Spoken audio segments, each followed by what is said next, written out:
여러분 안녕하십니까? 김세본 목사입니다. 8번째 강의를 하도록 하겠습니다. 지난 시간에는 남한국의 왕들을 중심으로 이스라엘 남한국 유다의 이야기를 살펴보았습니다. 오늘은 남한국의 예언자들을 중심으로 해서 남한국의 이야기를 좀 살펴보도록 그렇게 하겠습니다. 역사의 흐름을 바라보는 예언자의 시각이 굉장히 중요하죠. 그래서 그 예언자의 시각을 통해서 다 다룰 수는 없고요. 중요한 예언자 몇 사람 우리가 생각을 하면서 그 사람들을 통해서 하나님이 남한국 유다를 어떻게 바라보셨는지 그것을 함께 생각하도록 하겠습니다. 전체적인 바이블 히스토리를 한번 좀 볼까 해요. 여러분들이 쭉 지금 이 강의를 들으시면서 이스라엘이라고 하는 나라의 역사, 또 더 크게는 하나님께서 세상을 지으신 다음에 세상이 어떻게 진행되어 왔는지에 대해서 이제 그림을 하나 그리시는 거지 않습니까? 그래서 이런 것도 좀 필요하리라고 생각을 합니다. 아브라함이 이제 그 이전에 창조의 역사부터 아브라함까지 창세기 1장에서부터 11장까지 오는 그 원역사, 우어계시 때, 프리히스토리는 이제 뭐 공부를 했으니까 우리가 더 이야기는 하지 않고요. 역사를 한번 아브라함부터 하나님께서 부르셔서 선택하신 것이 아브라함이니까 끊어서 생각하면 아브라함, 이삭, 야곱이 이제 BC 2000년 어라운드죠.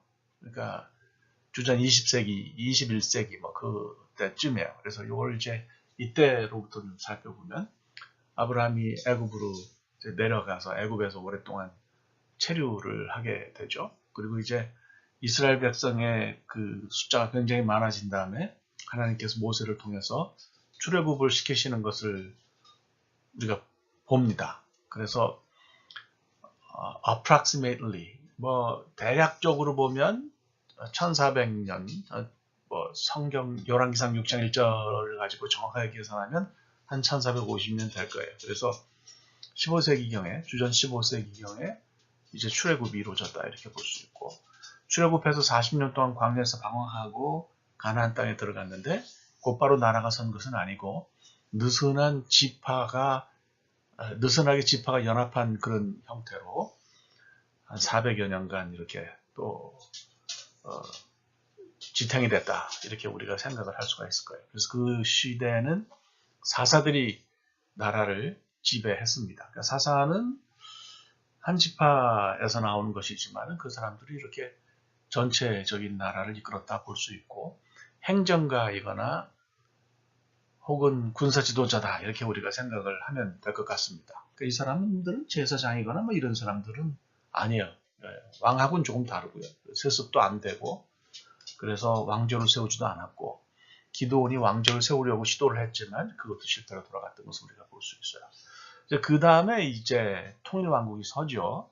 사울이 초대 왕이었고 사울은 하나님의 뜻에 합하지 못한 사람이었기 때문에 그의 시대가 지나가면서 다윗이 이제 왕이 되어서 유다 지파의 다윗 왕조가 서게 돼요.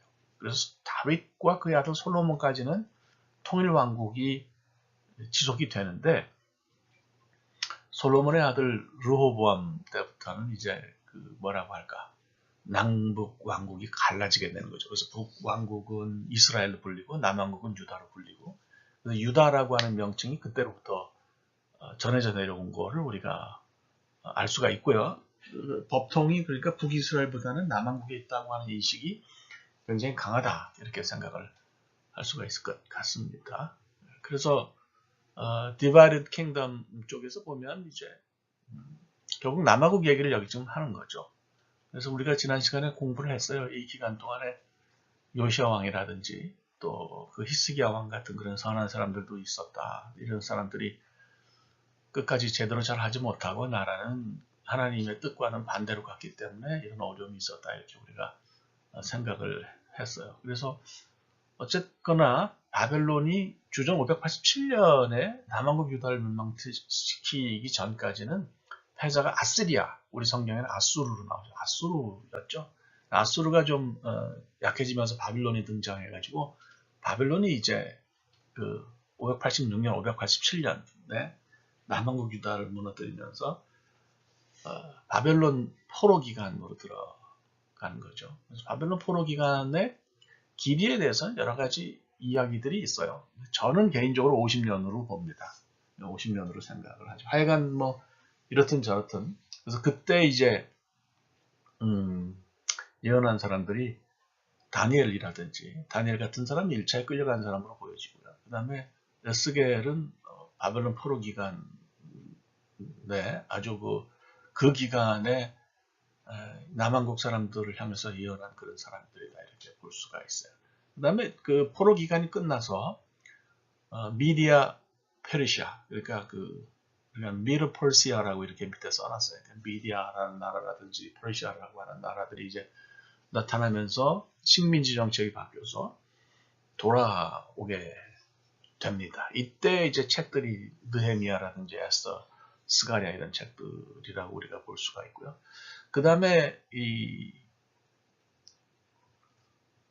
중근동의 그 패권을 이어받는 나라가 그리스라고 볼 수가 있어요. 그래서 필립이라고 하는 사람이 마케도니아 왕국을 세운 다음에 그 다음에 이제 그걸 이어받은 사람이 알렉산더죠. 저 유명한 그 알렉산더인데. Sorry, I didn't catch that. 알렉산더가 아마존 알렉사가 지금 저한테 뭐라고 말을 걸었는데 저는 뭐 아무 말도 한 적이 없는데 혼자서 저렇게 미안합니다 방에서. 어쨌든 그 그리스가 이제 그 패권을 물려받는데 그리스는 그 알렉산더가 젊은 나이에 그 30대에 그 이라크에 있는 하무라비 왕의 왕궁에서 열병에 걸려서 죽어요. 그 유명한 일화죠. 그래서 그 다음에 4명의 부하들에 의해서 나라가 다 갈려지는데 이 갈려진 나라를 다시 붙잡고 통일한 것이 이제 로마다 이렇게 볼 수 있고 로마의 초대 왕자는 우리가 잘 아는 아우구스투스, 옥타비아누스라고 하는 사람이에요. 그래서 이제 이런 사람이 나타나서 그 나라를 좀 잘 이렇게 다듬어 간 것을 우리가 볼 수가 있어요. 그 와중에 예수님께서 오셨다 이렇게 생각을 하고 여기 지수스 그래놓고 30 AD 그런 거는 예수님이 공생애를 시작한 그런 기간 또는 예수님의 그 죽음과 부활 기간을 표시를 한 거고요. 예수님은 BC 4년경에 태어나셨다 하는 것이 맞습니다. 어떤 분들은 BC 빵년에 태어나셔야지 왜 4년이나 이런 분들이 있는데 BC 빵년은 없어요. 그러니까 BC 1년에서 AD 1년으로 그냥 넘어온 거고요. 그 계산을 그 가톨릭의 그 일을 담당한 학자, 신부가 좀 잘못 계산을 해가지고 그래서 원년에서 좀 4년이 차이가 나는데 하여튼 역사적으로는 예수님께서 주전 4년경에 오셨다 이렇게 보시면 큰 문제가 없을 거라고 보여지고요. 예수님이 십자가로 가시고 부활하시고 승천하신 거는 30년경이다 이렇게 보시면 될 것 같습니다. 자, 예언자들을 전체적으로 좀 살펴볼게요. 그럼 전반적으로 오늘은 예언자 얘기를 하는 날이니까 그 9세기경부터 이렇게 쭉 우리가 생각을 할 수가 있는데 우선 그 이스라엘이 아닌 그 이방 나라들, 다른 나라들에 대해서 예언한 사람들이 있어요. 오바댜, 요나, 나훔 이런데요.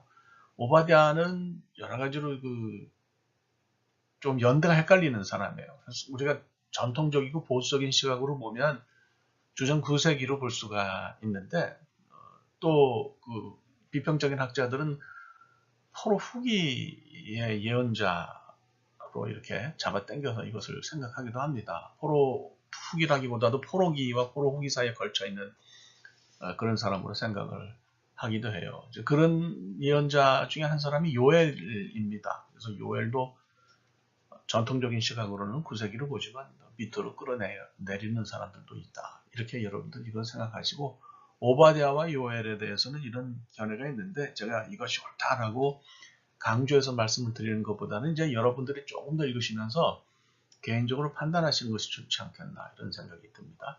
8세기 들어가서 우리가 잘 아는 북이스라엘에 이제 요나가 있죠. 그 전에 오바댜는 에돔에 대해서 예언한 사람이에요. 에돔에서 후손이고 이스라엘 그 남동쪽에 자리한 그런 나라인데 굉장히 이스라엘만을 괴롭혔죠. 어쨌거나 그렇고 요나는 아수르의 수도인 니느웨에 대해서 예언을 한 그런 사람입니다. 그래서 회개하고 돌아온 니느웨 백성을 하나님이 받아주셨다. 구약의 어떤 선교의 근거를 제공하는 책이다. 이렇게 생각을 할 수가 있을 것 같아요. 그로부터 한 100년이 지나서 나홈이라는 사람이 나와가지고 그래서 이제 또 예언을 했는데 이 나훔은 똑같이 니느웨에 대해서 예언을 했어요.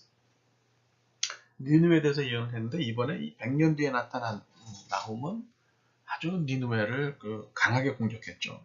심판을 받아서 멸망할 거라고 얘기했어요. 그래서 요나와 나훔은 똑같이 니느웨에 대해서 예언을 했지만 예언의 내용은 정반대다 이렇게 생각을 하시면 되겠습니다. 북이스라엘의 대표적인 그 예언자는 문서 예언자를 말하는 거예요. 그러니까 8세기 이후의 예언자들.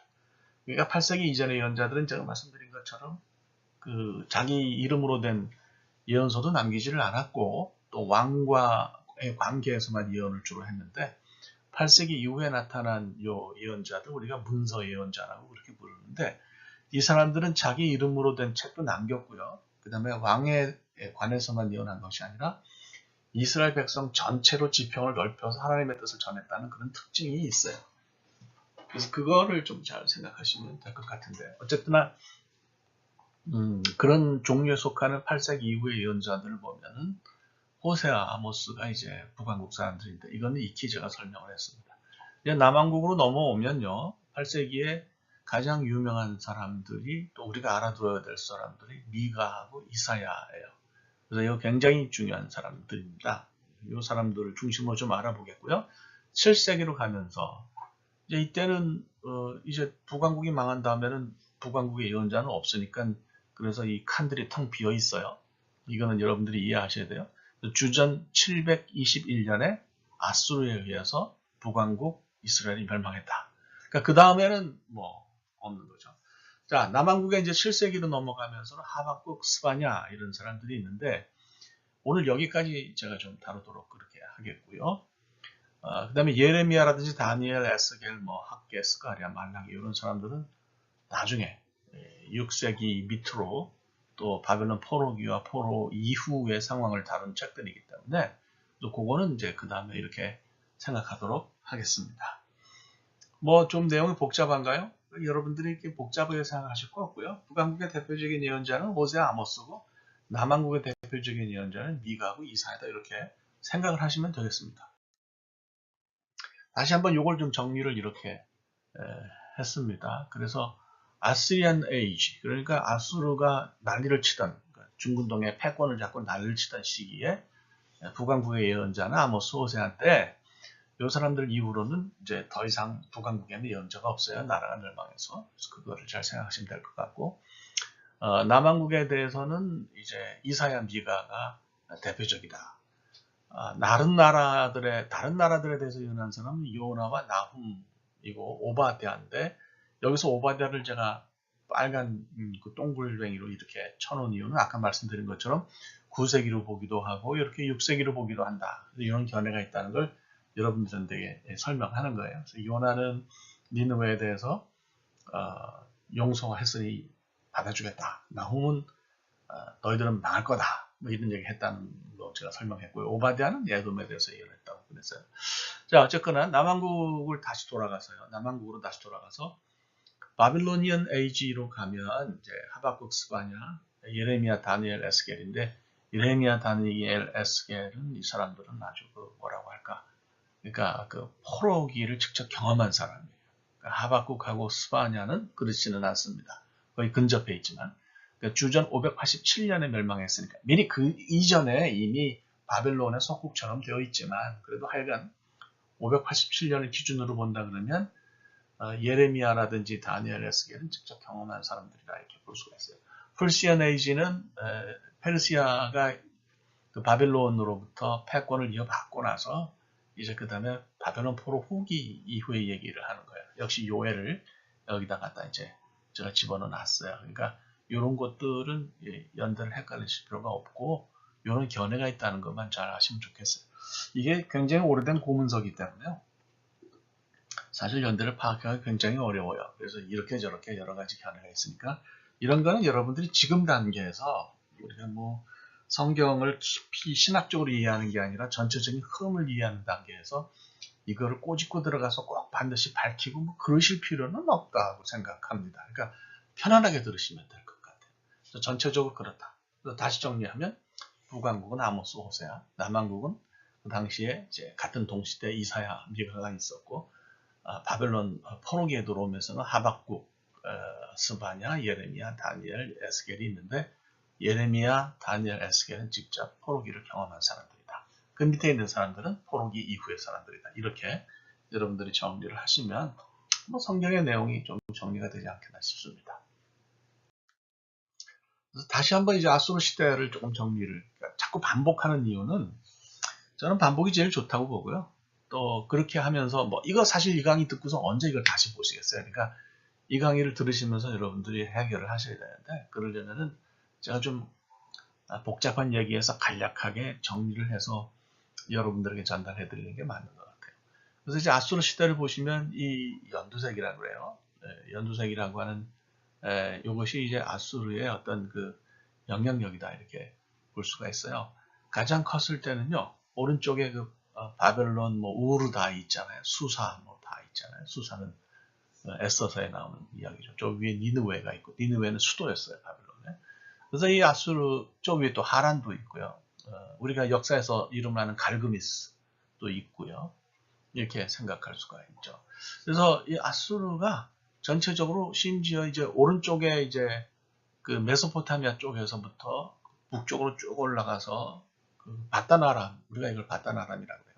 그쪽 다 하고 그 다음에 가나안 쪽하고 심지어는 애국까지도 영향권 안에 있었다 이렇게 생각을 하셔야 할 것 같습니다. 그러니까 원래 이제 아스티리안 엠파이어는 약간 짙은 연두색이라고 볼 수가 있고 그 조금 덜 짙은 연두색이 이제 좀 커진 그런 부분이라고 볼 수 있고 영향력이 다 이렇게 미쳤다 볼 수 있어요. 그러니까 굉장히 고대의 큰 나라다 이렇게 생각을 하시면 되겠어요. 그래서 이때 북왕국에서는 아모스 호세아가 예언을 했고 남왕국에서는 이사야 미가가 예언을 했다. 이렇게 보시면 됩니다.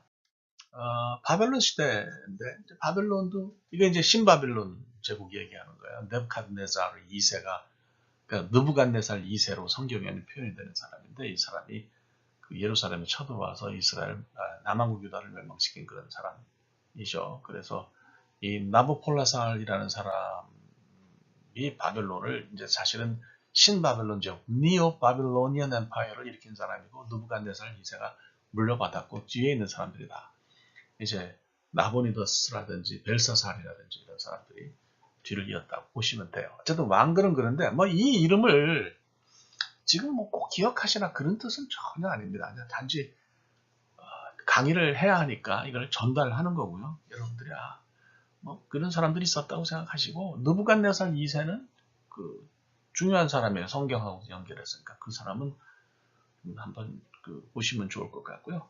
혹시 시간이 더 남으신 분들은 유튜브에 들어가셔서 바빌론 제국 바빌론을 치시면 그 느부갓네살 2세가 뭔 일을 했는지 한국의 방송국이 만든 EBS가 만든 그런 동영상 프로그램이 있어요.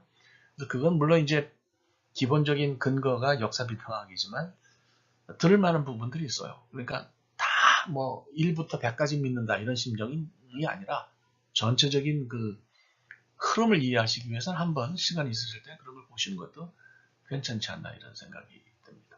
자, 이게 이제 바벨론 제국의 영토예요. 분홍색으로 다 만들어진 건데요. 역시 뭐 굉장히 그 영향이 컸다 이렇게 볼 수가 있습니다. 이 바빌론으로 중분동의 패권이 넘어온 다음에 이제 7세기 그러니까 600몇 년이 되겠죠. 그때 이제 나훔, 하박국, 스바냐가 예언을 죄송합니다. 800몇 년이 되겠죠. 주전이니까.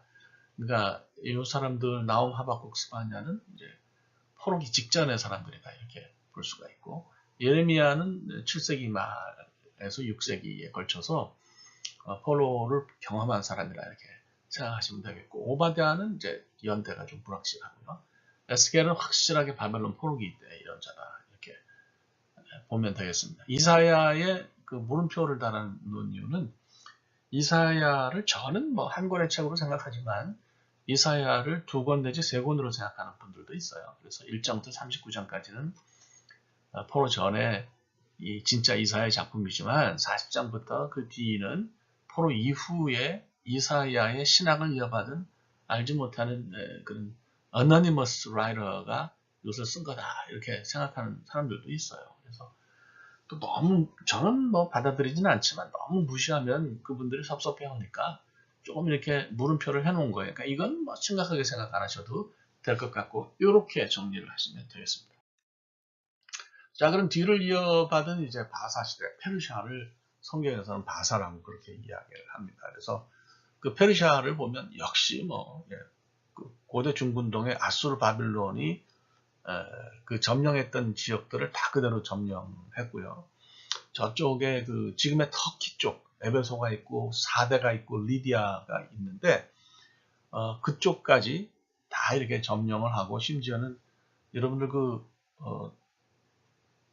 왼쪽에 그 EDONI 이건 마케도니아가 왼쪽이 좀 잘린 거예요. 그러니까 그 거기가 지금 사실 터키 영토이기도 해요.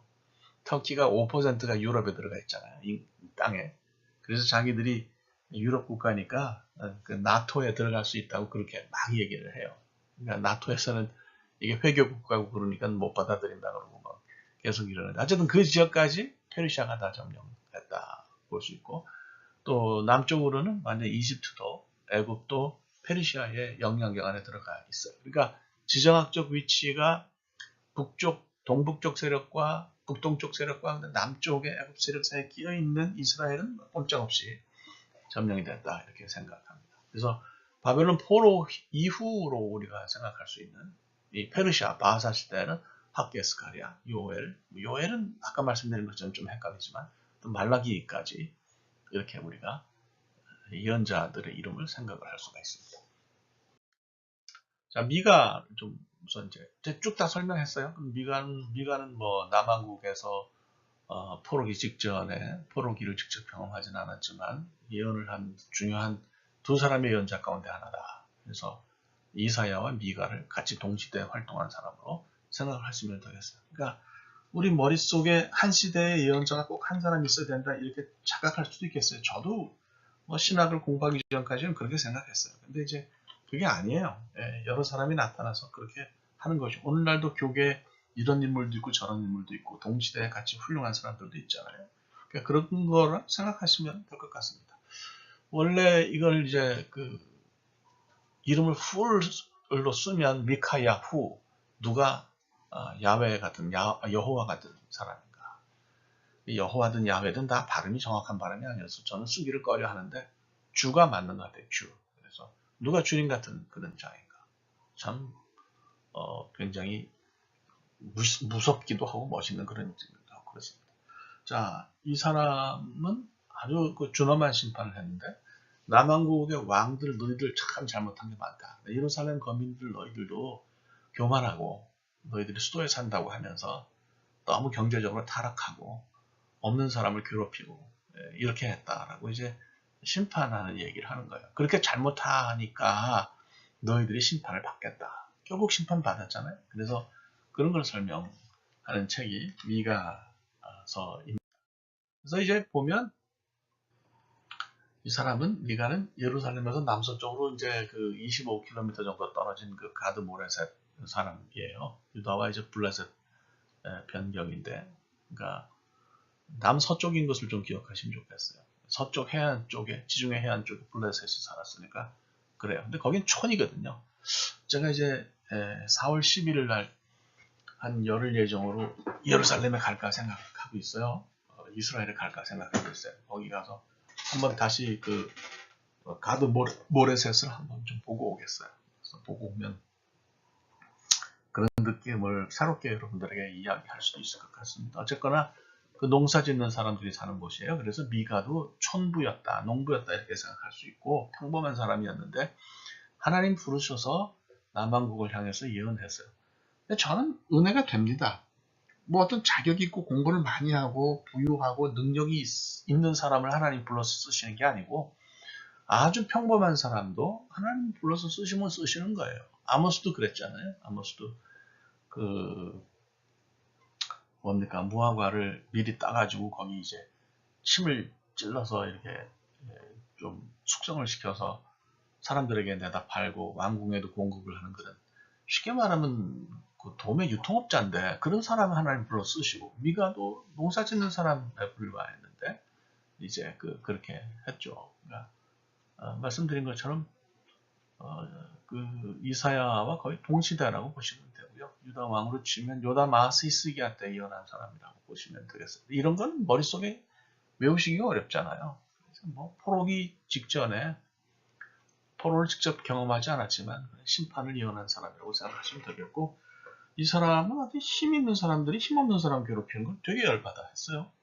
그래서 그거 좋지 않다고 얘기한 거예요. 오늘날도 경제적으로 힘 있는 사람들이 힘 없는 사람들 괴롭히잖아요. 그래서 신자유주의 시대, 저는 굉장히 보수적인 사람이에요.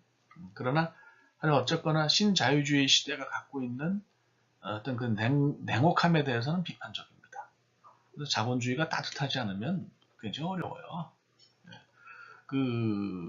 좀 뒤처지는 사람, 경쟁에서 뒤처지는 사람도 품어 안을 수 있어야 그래야 뭐가 되는 거지. 이건 뭐 경쟁에서 뒤떨어지고 낙오되는 사람을 가차없이 짓밟으면 그게 어떻게 건강한 사회라고 볼 수가 있겠어요. 신자유주의의 그 흐름이 그렇다는 건 뭐 어쩔 수가 없는 건데 뭐 조건 나쁘건 시대 사조가 그러니까 그 안에서 우리 예수 믿는 사람들은 뒤처진 사람들을 따뜻하게 품어 안고 사회 빈 구석을 좀 살펴보는 그런 눈을 가져야 되겠다 이렇게 생각합니다.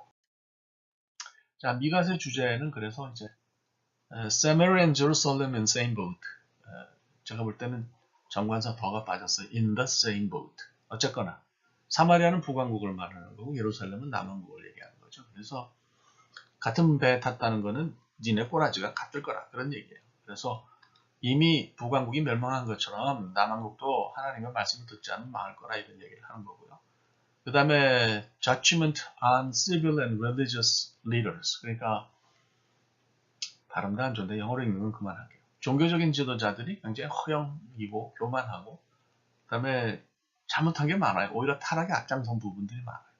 그럼 전 시대를 막론하고 있었던 그런 모습이에요. 그래서 종교개혁이 있었던 거고요. 지금도 좀 그래야 되지 않겠나?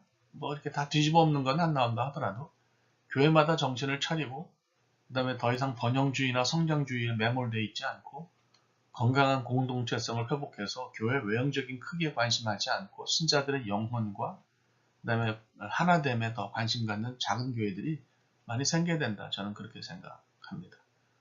큰 게 좋다는 시기는 지나간 것 같고요. 이미 크게 된 것을 제가 비판하거나 뭐라 그럴 생각은 전혀 없는데 앞으로는 교인들도 크고 좋은데 편안한 데 가서 신앙생활을 하려고 하지 마시고 정말 공동체성을 회복할 수 있는 그런 작은 공동체에 가서서 신앙생활을 해야 된다. 이렇게 생각하시면 좋을 것 같아요. 어쨌든 그런 그 사회 지도자들, 종교적인 지도자들에 대한 심판, 그 다음에 하나님께서 그들을 결국은 심판하실 거다. 하나님은 자기 집에도 불을 지르는 분이고요. 자기 백성도 과감하게 포로로 몰아넣는 분이에요. 그러니까 하나님의 영이 떠나면 그 꼴이 되는 거죠. 이거 우리 정신 차려야 돼요. 하나님이 항상 우리 편이다. 나는 잘 살게 해주실 거다. 나는 끝까지 이렇게 뭐 번영을 누릴 거다. 천만의 말씀이고 만만의 콩떡입니다. 그런 일은 있지 않아요. 우리가 하나님 뜻대로 사는 한은 그분이 우리를 보호하시지만 그렇지 않으면 가차없어요. 요한계시록에서도 이야기하시잖아요. 촛대를 옮겨버리겠다 말이죠. 와, 무슨 말씀이에요. 촛대를 옮겨버리시기 전에 우리가 긴장해야 합니다. 근데 이제 소망은 있는 거죠. 그래서 그 마지막에 아주 희망적인 그런 첨언을 합니다. 회개하면 다 되는 거예요. 돌이키면 되는 거예요. 사람이 완벽할 수는 없잖아요. 가면 실수도 하고 넘어지기도 하고 그렇게 또 하나님한테 불평도 하고 짜증도 내고 그렇게 하는 건데 이제 결론이 뭐냐 하는 거죠. 그래서 우리가 하나님을 붙들고 다시 돌아서면 괜찮다 이렇게 생각할 수 있죠. 이사야는 워낙 유명한 사람이고 구약의 복음서라고 불리우는 그런 책을 남겼어요. 그래서 어떻게 하면 구원받는지 그걸 이제 설명을 쭉 다 했다고 볼 수 있죠. 그래서 이 이사야가 주님은 구원이시다라는 뜻으로 생각하시면 돼요. 이사는 그 지문 기는 거 말고 이사는 예수 혹은 여호수아, 호세아 다 같은 이름이에요. 야는 하나님의 이름입니다. 그래서 우리 주님이 구원이시라고 하는 뜻을 가지고 있어요. 왼쪽의 그림은 뭐 6장에 이제 이사야가 예언을 시작할 때 그 세라핌이라고 불리우는 천사가, 구약의 천사는 크게 두 개죠. 그룹하고 수랍하고. 그래서 이제 그 입에다가 불타는 그 석탄을 차코를 갖다가 이제 대는 그런 장면인데, 뭐 진짜 갖다 댔다기보다는 그렇게 하나님이 이사야의 입을 통해서 그를 거룩하게 하시고 예언하게 하셨다는 뜻으로 생각하시면 될 것 같아요. 말씀드린 것처럼 우리 성경에는 이사야의 아버지가 아모스로 나와 있어요. 근데 그 아모스는 예언자 아모스가 아니죠. 히브리어로는 스펠링이 다릅니다. 세 철자 가운데 두 개씩이나 달라요. 그러니까 그거 참 어떤 때는 좀 한심하죠. 그래도 요즘은 다들 잘 아시기 때문에 그렇게 착각은 안 하시는 것 같아요. 그래서 조금 말씀을 드리자면 이사야의 아버지는 아모스라고 불리우는 그런 사람이에요. 자세한 정보는 우리가 알지를 못합니다. 그래서 영어 성경으로 보면 AMOZ 이렇게 써놨어요. 그래서 AMOS라고 그 옮긴 아모스 선지자와는 다른 사람이죠. 우시아 왕 때부터 예언을 시작했다 이렇게 기록을 하고 있고, 우시아, 요담, 아하스이스기야 므낫세 왕 때의 사람이다. 요 왕은 왜냐하면 그 당시에는 몇 년이다. 오늘날이야 몇 년 하지만 그 당시에는 몇 년 그런 게 없잖아요. 그러니까 연대를 이야기할 때는 항상 어느 왕의 치세 때다 이렇게 이야기를 했다 하는 것을 여러분들이 기억을 하시면 좋겠습니다. 그래서 말씀드린 것처럼 이사야를 한 권으로 보고 책의 저자를 한 사람으로 보면 그저 유효연대 때 739년에서 680년 사이에 예언했다라고 볼 수가 있고, 그 당시 이제 유다가 이 북왕국 이스라엘과도 갈등을 하고, 그다음에 아수르도 그렇고 애국과도 어려웠어요. 그러니까 이제 유다가 요 사이에서 하나님보다 이방 세력을 의존해서 국난을 해결하려고 했고요. 아수르는 북이스라엘을 치는 걸 보고 겁이 났으니까 쟤네들이랑 놀면 안 되겠다 싶어서 아수르하고 보다도 다른 사람들하고 이제 가까이 지내려고 했죠. 그래서 그때부터 친바벨론파가 생겼어요. 또 한편 친바벨론파만 있은 건 아닙니다. 친애국파도 있었어요. 그러니까 하나님은 사라지고요. 아수르파, 그다음에 뭐 바벨론파, 그다음에 이제 애국파 이렇게 나뉜 거죠. 아수르파는 뭐 사실 없었다고 해도 과언은 아니고 아주 소수였고 주로 많은 게 바벨론파였어요. 하나님이 이거 굉장히 싫어하셨고요. 너 왜 이렇게 나한테 물어보지 않고 하느냐. 하나님에게 물어보면 하나님이 예를 들어서 어느 나라랑 친하게 지내라 이렇게는 말씀하실 수 있는데, 하나님하고 관계없이 정치적으로만 보고 이방 세력을 의존했다는 게 문제예요. 하나님은 다 세상 것을 사용하셔서 일을 하시니까 물론 뭐 힘센 나라들을 사용하라고 조언하실 수도 있는데, 그 전에 중요한 것은 하나님을 의지하고 하나님 뭐라고 말씀하시는지를 듣는 자세가 필요하다는 거예요. 이걸 떠나서 그냥 뭐 좀 쉽게 얘기해서 짱구만 굴리고 통밥만 재고 이렇게 해서 순수하게 정치적으로만 봐가지고 이걸 하면 문제가 생겨요. 결국 그들이 믿었던 바벨론이 쳐들어와서 나라가 망했다는 것을 우리가 발견합니다. 이 이사야를 오버뷰를 좀 해보자고요. 전체적으로 보면 제가 좀 설명을 좀 할게요. 이게 보고 하다 영어로 돼 있으니까 머리 아프다 그러시는데, 미국에 살면 영어 해야 돼요. 시카고에 사시는 분들은 뭐 애틀란타에 사시는 분들은 한인 공동체가 크니까 어려움은 없으시겠습니다만 저는 어쨌거나 영어 노력을 해야 된다고 봐요. 그러니까 이런 걸 겁내지를 마세요. 저도 처음에 이제 91년도 유학을 왔는데 그때는 이게 텔레비전이 좋지 않아서 캡션을 따로 샀어야 했어요. 그래서 똑같은 영화를 누가 미국 사람들이 말 걸어주는 사람도 없으니까 똑같은 영화를 10번 봤어요. 5번은 캡션을 끄고 5번은 캡션을 켜고. 지금 영어를 잘한다는 얘기가 아니에요. 지금은 뭐 크게 불편은 없어요. 잘하지는 못하죠. 익숙해지려고 노력해야 되는데 제 나이가 60인데 앞으로 여기서 은퇴할 때까지는 계속 노력해야 된다 이런 생각을 멈추지 않습니다. 그러니까 뭐 잘난 척이 됐나. 하여간 저보다 더 노력하시는 분들이 있으니까 영어로 이런 것도 나오시면 아이고 교수가 왜 이런 걸 깔았냐 그렇게 생각하지 마시고 좀 들여다 보시기를 바랍니다. 자, 이제 처음에 시작하는데 예루살렘이 이제 unfaithful한 거죠. 유다가 좋지 않아요. 그런 상황을 쭉 그리고요. 6장에 가면 이 까만 걸로 6 가운데 6 해놨잖아요. 그게 이제 first call to preach judgment 그랬잖아요. 그러니까 이제 이사야가 예언을 하기 시작한 거예요. 그래서 하나님이 이렇게 저렇게 벌 주실 거라는 얘기를 막 하죠. 네.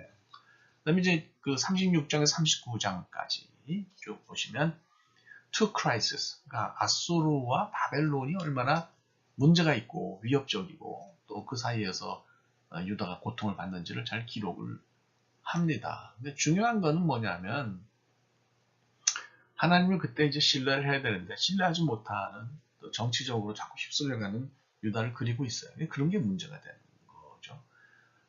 여러분들이 이제 39장과 40장을 보고 이어서 한번 읽어보시기를 바라요. 그러면 끝부분에는 히스기야 왕 얘기가 나오면서 바벨론 포로 이전의 얘기가 나오는데 40장이 되면 뭐 이제 우리가 잘 아는 그런 구절들이 나오죠. 고교의 때가 끝났고 너희들이 이제 벌 다 받았고 이제는 괜찮다 그러면서 분위기가 이제 바벨론 포로 후기를 이제 그린다는 얘기가 나와요. 그래서 어떤 사람들은 1장부터 39장까지 하나, 40장부터 66장까지 또 하나 이렇게 이제 책을 나눈단 말이죠. 심지어는 56장부터 66장까지는 완전히 바벨론 포로 때가 아니라 바벨론 포로 후기를 다룬다 그래서 제3 이사야를 부르는 사람들도 있어요. 그러니까 이거는 지금 머리 아프게 듣지 마시고요. 그냥 그렇게 보는 사람들도 있나 보다. 네, 그렇게 생각하시면 되고 저는 그럼에도 불구하고 1장부터 66장까지를 하나의 통전적인 책으로 통일성 있는 책으로 이해를 합니다. 분명히 이사야가 아주 뭐라고 할까 국제 정세에 밝은 사람이에요. 읽어보시면 알겠지만 남한국 유다만 쳐다보는 사람이 아니에요. 거기 함몰되어 있는 사람이 아니고 사실 남한국이 뭐 섬 같은 존재가 아니잖아요. 그러니까 국제 정세 속에서 다른 강대국과 연결되어 있고 그 관계 속에서 비비면서 살아야 되는 말하자면 우리나라 같은 그런 나라인데 이사야는 아주 국제 정세에 식견 있고 밝은 사람이었어요. 그러니까 이런 사람이 볼 때 나라의 운명이 어떻게 될 거다. 하나님도 말씀을 하셨고 또 그걸 내다볼 수 있고 또 그 다음에 또 어떻게 퍼져나갈 거라는 것을 하나님이 말씀해 주실 수 있는 거니까 그걸 설명한 거라고 보시면 되는 거죠. 그래서 이제 40장부터 뭐 세컨드 콜이라고 되어 있는데 그거는 역사 비평학자들 얘기로 생각하시면 될 것 같고요. 어쨌거나 이제 그 하나님의 구원을 이야기를 해요. 이사야가 이제 이렇게 해서 아주 고통을 당하겠지만 구원이 있을 거라고 이렇게 희망적인 메시지를 던지는 거라고 볼 수 있죠. 그래서 거기 보시면 자주색이에요. 이걸 뭐라 그래요? 나이가 들으니까 색깔에 대한 개념도 없어지네. 42장, 49장, 50장, 52장 이렇게 4장을 설명해 놓은 게 이유가 있어요. 여기 보시면 Four Songs, The Suffering Servant 이렇게 되어 있죠. 고난받는 종의 얘기가 있어요. 그래서 우리는 이 고난받는 종을 예수 그리스도에 대한 예언으로 생각하고요. 제가 히브리 유년에서 공부를 하면서 교수하고 한번 싸움을 했던 적이 있는데 이 사람들은 그걸 고난받는 종을 이스라엘이라고 생각을 합니다. 물론 뭐 그걸 이스라엘이라고 해석할 때 역사적으로 틀리는 건 아니지만 우리는 이런 가르침을 이사야의 예언을 종말론적으로 끌어당길 필요가 있는 거죠. 끌어당겨서 더 역사의 지평을 확대해서 보면 오실 메시아에 대한 예언으로 이해하는 것이 전혀 문제가 없는 거죠. 뭐 그렇게 여러분들이 이해를 하시면 굉장히 좋을 것 같아요. 그래서 이 고난받는 종의 얘기가 쭉 다 나와요. 그러니까 사실 이렇게 보면 이사야가 포로기 이전의 예언자이지만 이런 것들을 통해서 이스라엘 백성 올 미래를 예견을 하고 이스라엘 백성들에게 희망과 용기를 줬다 이렇게 우리가 생각을 할 수가 있는 거죠. 그 다음에 어려움이 오겠지만 하나님이 내버려 두시지 않고 구원한다면 하나님이 이 나라를 새롭게 하실 것이다 하는 것도 내다볼 수 있지 않겠어요? 그러니까 56장부터 66장까지는 포로 후기에 이스라엘 공동체가 어떻게 새롭게 재건되느냐 하는 것을 설명하는데 그런 상황도 충분히 내다보고 쓸 수 있는 거라고 생각을 합니다. 그래서 이렇게 전체적으로 이사야를 오버뷰 할 수 있습니다. 그래서 요 메시아 구원 주제 제가 설명을 했어요. 그래서 이건 잘 생각하시면 좋겠고요. 그 구원의 은혜가 그 대속의 은혜가 굉장히 큰 거고, 그 다음에 이제 특징으로는 뭐 남은 자 사상 이런 거는 이렇게 생각하시면 되는 거예요. 이 남아공 유다가 다 썩고 사람들이 망가져 있지만 하나님을 믿는 믿음을 가지고 끝까지 버티는 사람들이 있다. 그래서 이 사람들은 렘넌트라고 영어로는 얘기를 하는데, 이건 뭐 굳이 그 전문 용어를 아실 필요는 없고 남은 자가 있을 거다. 남은 자가 중요한 것 같아요.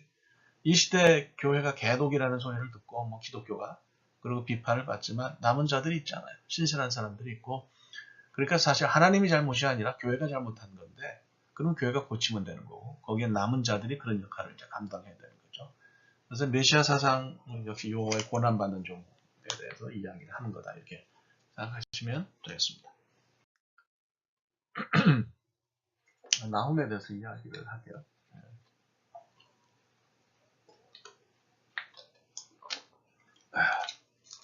잠깐 마셨어요. 미안합니다. 나훔은 이제 위로라고 하는 뜻이고, 느헤미야와 같은 이름이에요. 느헤미야를 줄이면 나훔이 됩니다. 왼쪽에 이건 히브리어로 써놓은 거예요. 그러니까 그냥 저도 처음에 신대원 다니면서 벌써 뭐 옛날 일이지만은 제가 신대원 들어간 게 85년도인가요? 그러니까 그때 히브리어를 처음 배웠어요. 그림 같더라고요. 그림 외우는 기분이 들었어요. 그래서 뭐 이건 너무 신경 쓰지 마시고 나훔이 아니고 사실은 CH 사운드가 나요. 나훔이라고 읽는다라고 생각하시면 될 것 같고, 위로자라는 뜻이고 은혜, grace, comfort 그런 뜻입니다. 그렇게 생각하시면 되겠습니다. 재밌는 거는 우리 성경에는 이제 그 히브리 성경의 순서에는 나훔이 미가서 다음에 있어요. 미가, 나훔 이렇게 되어 있죠. 근데 70인역 얘기를 제가 했어요. 주전 한 3세기경에 애굽에 형성된 이스라엘 사람들의 공동체에서 히브리어가 사화가 돼가지고 그 당시 공용어이든 헬라어만 쓸 줄 아는 사람들을 위해서 구약 성경이 번역된 게 있어요. 이거 굉장히 중요한 거예요. 그 감리교 신학대학에서 구약을 가르치시다가 대한성서공회 총무로 가셔서 은퇴하신 그 민영진 박사님, 참 멋있는 분이죠. 제가 좋아하는 분인데, 그분은 그 히브리대에서 70인역 가지고 박사학위를 하셨어요. 굉장히 중요한 그런 책이에요. 여러분들 이거 생각하시면 좋은데, 이 70인역에는 재밌게도 요나서 다음에 나훔서가 있어요. 제가 말씀드린 것처럼 그 요나서나 나훔이나 다 니느웨에 대해서 예언을 하잖아요. 내용적으로는 요나서는 니느웨 회개를 말하는데, 이제 나훔은 니느웨 멸망을 얘기를 해요. 그래서 이게 내용적으로 요나서 후편 같은 성격을 가지고 있기 때문에 이렇게 한 것 같다고 생각을 하죠. 나훔에 대해서 별로 이해가 없으셨던 분들은 나훔이 그렇구나. 그러니까 이걸 쌍둥이로 생각하시면 돼요. 쌍둥이인데 내용이 성격이 아주 다른 이단성 쌍둥이로 요나서와 나훔서를 이해하시면 될 것 같습니다. 말씀드린 것처럼 그 100년 후에 요나서가 쓰여진 100년 후에 연애했어요. 그러니까 어떤 분들은 그 니느웨가 왜 그 후에 그러면 요나서가 진실이라 그러면 그 후에 왜 그 니느웨가 진짜 계속 아수르가 회개한 모습을 안 보였냐 그러는데, 아니 순간적으로 회개하는 건 좋아요. 근데 그게 이제 지속이 되는데 지속이 안 됐다고 보면 되는 거죠. 그러니까 100년 후에 나훔이 똑같이 그 니느웨를 향해서 니네는 나쁘다 그렇게 말을 한 거 아니겠어요. 그러니까 그 단순히 그 니느웨가 회개한 다음에 그 회개한 하나님께 돌아온 것이 지속되지 않았다고 해서 뭡니까? 그 요나서를 그 페이크라고 이해를 하고 요나서가 역사가 아니라고 이해를 하면 그건 저는 곤란하다고 봅니다. 성경이 저는 거짓말 안 한다고 생각하는 사람이니까 그렇게 생각하시면 될 것 같습니다. 특징과 주제는 말씀드렸어요 다. 그래서 요나서처럼 니느웨에게 예언하지만 내용은 정반대고, 요나서는 심판을 이제 유보한 상태인데 나훔은 멸망을 선언하죠. 니느웨는 그 당시에 아주 그 이스라엘과 유다를 못 살게 보는 나라였어요. 자, 그래서 이제 분명한 주제는 하나님을 대적하는 사람은 하나님의 심판을 받는다. 그러니까 요나서는 좀 어떻게 보면 일관성이 결여되어 있다. 악한 니느웨 사람들, 그 사람들이 이제 아수르 사람들이 북이스라엘 사람들을 잡아가가지고 장계를 쓰면서 전쟁의 장계를 쓰면서 몇 명을 죽였다 할 때 그 숫자로는 다 거짓말이 되니까 사람 껍질을 벗겨서 가져갔거든요. 그건 참 악한 짓이죠. 뭐 우리나라도 일제한테 그렇게 당했어요. 일본에 가면 코 무덤이 있잖아요. 그러니까 장계를 쓰면서 증거물로 코를 잘라가지고 그걸 말려서 가져가서 보고를 했는데 그 다음엔 처리가 안 되니까 그걸 한꺼번에 다 묻은 게 있어요.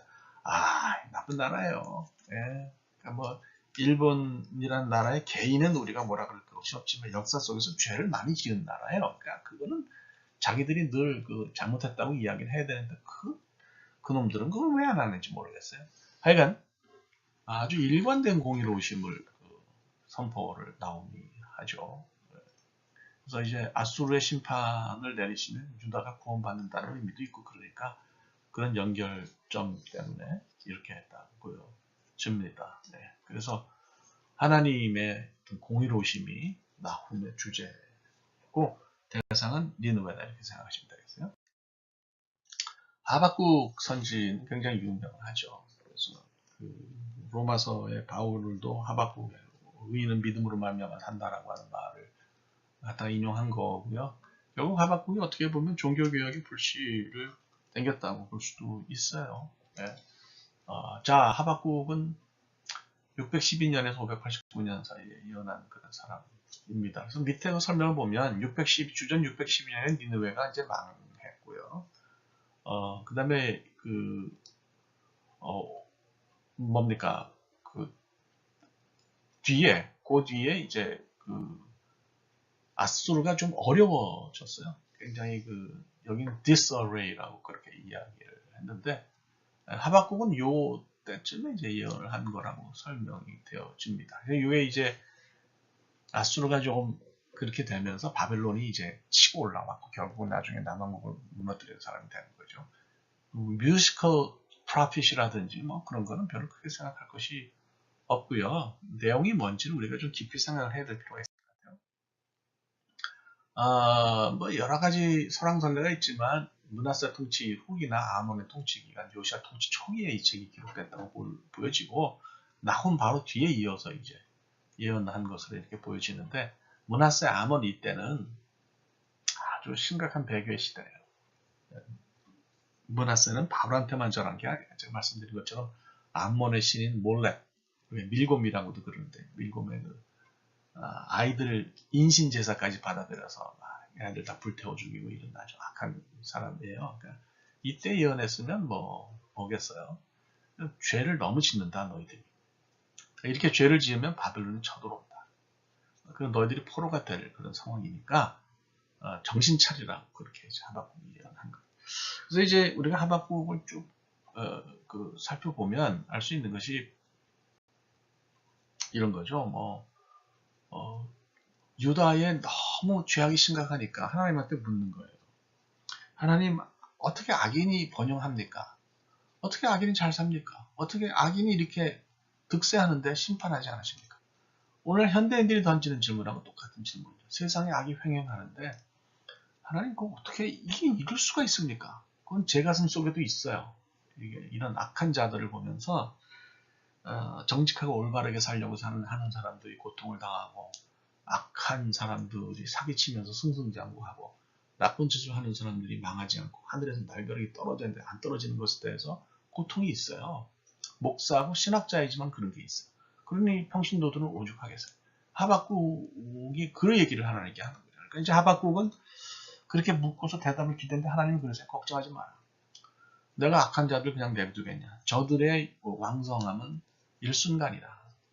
저희 영원하지 않다고 이야기를 하세요. 그러면서 남한국 유다의 그 악을 치리하기 위해서 바벨론을 쓰겠다고 얘기를 하십니다. 그러니까 하박국이 더 미치는 거죠. 하나님, 유다도 악하지만 바벨론은 아예 하나님을 모르는 인간들 아닙니까? 그건 진짜 악한데 어떻게 더 악한 것으로 이 악한 것을 해결하십니까? 라고 물어요. 그러니까 하나님이 거기에 대해서 대답하시는 거죠. 야, 너 너무 나를 믿지 못하는 거 아니냐? 내가 그렇게 하는 것은 EEJ의 그러니까 오랑캐를 사용해서 오랑캐를 친다는 게 EEJ죠. EEJ를 쓰는 것은 역사를 움직이는 하나의 방편이고 종국에는 내가 그들도 심판한다. 결국 남는 것은 하나님의 의로움일 테니까 걱정하지 마. 너는 왜 나를 믿지 못하느냐. 그러니까 이제 하박국이 하나님 앞에 마지막에 그의 믿음을 고백하잖아요. 자기 자신의 문제를 해결하는 거예요. 이런 고통의 문제를 해결하고 하나님이 역사를 이끌고 가신다. 하나님이 세상을 다스리신다라고 하는 믿음과 확신을 더 굳게 하는 거죠. 오늘날 우리에게 필요한 것은 그것입니다.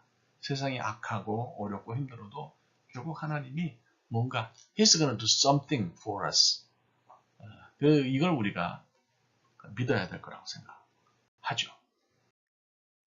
자, 이제 그 다음에 이제 마지막으로 이제 스파냐 얘기를 제가 좀 하려고 합니다. 막 열심히 얘기하다 보니까 오늘은 강의 이렇게 길지 않겠네요. 스파냐인데요. 히스기야 왕의 현손이고 왕족이죠. 이 사람은 요시아의 개혁, 요시아의 종교개혁은 제가 설명을 했어요. 참 아까운 사람인데 젊어서 죽었어요. 그것이 다 이루어졌으면 얼마나 좋을까 싶은 생각이 드는데 어쨌든 이런 그 개혁적인 왕들은 예언자들의 이야기에 상당히 귀를 기울였다고 보여집니다. 그러니까 그런 개혁에 굉장히 영향을 주었다고 생각을 하죠. 요시아 통치 기간에 이제 스파냐가 기록되었다고 보여지는데요. 여기서 이스라엘이라는 표현이 나와요. 여기서 말하는 이스라엘은 북왕국 이스라엘을 언급하는 건 아니고요. 유다와 예루살렘을 언급하는 거예요. 그래서 여러분들이 사실 야곱의 후손, 야곱의 이름이 이스라엘이니까 북왕국 이스라엘이 이름을 이스라엘로 가져가서 그런 거고 남왕국 유다도 이스라엘로 불릴 수 있는 거죠. 아주 도덕적이고 신앙적인 수준이 낮았어요. 나라가 엉망이었어요. 그러니까 그 요시아 시대에 유다가 예언 대상인데 우리가 이해해야 될 것이 그 백성들이 괜찮고 상태가 좋으면 개혁을 할 필요가 있을까요? 그건 아니죠. 그러니까 그런데도 개혁을 한다 그러면 그건 정치적인 목적으로 하는 거고요. 또 그럴 경우에는 좀 개혁이 오버하는 경우가 많죠. 나중에 이제 그 당시에는 판단할 수 없으니까 한 20, 30년 지나서 과거의 사건을 돌이켜보고 역사가 판단하는 것이 이제 맞아요. 그러니까 우리 믿는 사람들은 현세의 어떤 그 흐름이나 물결에 휩쓸려 가거나 좌우되어서는 안 되고요. 우리의 생각의 기준은 말씀이고 하나님이라고 생각합니다. 어쨌거나 다시 돌아가서 요시아는 훌륭한 왕이지만 백성들은 훌륭하지 않았어요. 이게 모든 게 다 컨티뉴이티가 있잖아요. 그러니까 므낫세, 아몬 통치의 영향이 어떻게 남아있지 않겠어요. 이게 남아있고 그러니까 백성들은 좀 한심했다고 보죠. 그러면 이런 백성들을 향해서 할 수 있는 얘기가 뭐겠습니까? 당연히 예언인데 심판을 예언합니다. 그래서 이제 보시면 그 스파냐서에는 여호와의 날에 대한 언급이 굉장히 커요. 욤 야훼라고 이제 욤 아도나이 이렇게 읽어야 더 정상이겠네요. Day of Judgment, Day of the Lord 이런 얘기가 이제 있어요. 그래서 여호와의 날을 이야기를 하는데 두 가지 내용이 있는 거죠. 하나는 그 죄인에 대한 심판이 있어요. 그러니까 혼나는 거죠. 그런데 다 혼나는 건 아니고요. 하나님을 따르는 자들은 여전히 소망이 받고 있다고 이렇게 이야기해요. 그래서 이런 죄악 때문에 유다도 심판받을 것이고 주변 국가들도 말 안 들으면 혼난다. 다 주변 국가들도 결국 바빌론에 의해서 먹혔으니까 그런 예언을 했는데 특히 이제 유다가 문제가 있다라고 그렇게 이야기하면서 회개를 촉구를 하죠. 그리고 이제 하나님이 심판하시는데 이런 심판은 정당하다는 얘기를 하는 거예요. 그러니까 그 참으신 것도 너무 오래 참으신 거고 그만큼 참으셨으면 오히려 하나님이 충분히 벌하실 만하다 이렇게 얘기를 해요. 요한계시록의 내용하고 좀 닮았다는 느낌이 갑자기 드네요. 자, 제가 왼쪽에 그림을 넣어놨는데요. 그 스파냐는 그러니까 뭐라 그럴까 아주 눈이 건강한 사람이에요. 제가 이 나이 48 때부터 바이포컬 렌즈에 넣고 쓰는데요. 이게 원래 근시니까 먼 게 잘 안 보여서 고생하다가 가까운 건 잘 보이는데 가까운 게 안 보이더라고요. 그래서 건강한 눈은 역시 먼 것도 잘 보고 가까운 것도 잘 본다. 이게 건강한 눈. 근데 나이가 드니까 이게 완전히 이상해졌어요. 먼 것도 안 보이고 가까운 것도 안 보이고. 아직 돋보기를 쓰지는 않는데 아주 작은 글씨를 보려면 이제 이 바이포컬도 워킹을 안 해서 그 안경을 벗어야 되는 상황이 됐어요. 어쨌거나 스바냐 이렇게 볼 때는요, 가까이 보는 심판하고 멀리 보는 심판이 있는 거예요. 그래서 가까이 보는 심판은 Day of Judgment, 바빌론이 있어요. 그러니까 가까운 미래에 바빌론에 의한 심판이 있을 거다. 이거는 좀 시간도 걸리는 시간도 짧고 그다음에 심판의 대상도 남왕국 유다에 국한되어 있는 거죠. 근데 이제 더 멀리 보면 결국 역사의 끝에 Day of Judgment가 있을 거라는 거예요. 심판의 날이 있고 그날을 주님의 날로 부르는데 아도나이, 욤 아도나이로 부르는데 그때는 이제 그 모든 죄진 자들에 대한 심판과 하나님을 잘 믿는 사람들에 대한 그 소망이 같이 이제 드러날 거라고 이야기를 해요. 그래서 이건 distant future예요. 멀리 보는 거죠. 그래서 우리가 스바냐를 생각할 때는 그러니까 참 제가 이해가 안 가는 것이 이 역사 비판학자들은 여기서 그 바빌론의 침략만을 봐요. 그럼 우리는 역사 전체를 하나님 보신다고 생각할 때 단순히 그것만 가지고는 설명할 수 없거든요. 그래서 역사 전체를 보면 마지막에 하나님 심판하시는 역사를 스탑하시는 때가 있다고 믿어야 되는 거죠. 그래서 어쨌거나 스바냐가 심판을 바라보는 시각이 두 개다. near future가 있고 distant future가 있다는 것을 여러분들이 기억을 하시고 그렇게 잘 생각하시면 좋겠습니다. 자, 지난 시간에는 그 역사적인 이야기 또 왕들이 어떻게 했는지를 좀 설명을 했고 오늘은 이제 이런 역사를 예언자들이 어떻게 들여다보고 하나님이 어떤 이야기를 하셨는지를 살펴봤어요. 그러니까 이야기 가운데 어렵거나 이해하기 힘든 부분이 있다는 분들이 간혹 있으세요. 이해합니다. 그리고 특히 예수 믿은 지 얼마 안 되는 분들은 이걸 이해한다는 게 참 힘든 거예요. 그러니까 너무 걱정하지 마시고요. 오늘 강의에서도 역시 이야기 하나를 만드실 수 있으면 저는 그걸로 족합니다. 또 어떤 분들은 보고서를 보면 이걸 강의를 듣다가 궁금해서 막 또 다른 책도 읽으시고 인터넷도 들어가 보시고 이제 그렇게 해서 더 깊이 있게 이해하시는 분들도 있다 그러는데 너무 감사하죠. 그런 열심히 있으면 좋아요. 그러니까 바쁘시지만 최선을 다해 주시기를 부탁을 드리고요. 인터넷 들어갈 때는 조금 조심하세요. 그러니까 거기 있는 글들이 다 올바른 글들도 아니고 이단들이 올리는 글들도 있으니까 그것만 조심하시면 될 것 같고 그 다음에 의심이 되면 저한테 물어보시면 제가 좀 판단을 해드리도록 하겠습니다. 자, 오늘 강의는 여기까지 하도록 하겠습니다. 감사하고요. 한 주일 잘 지내세요.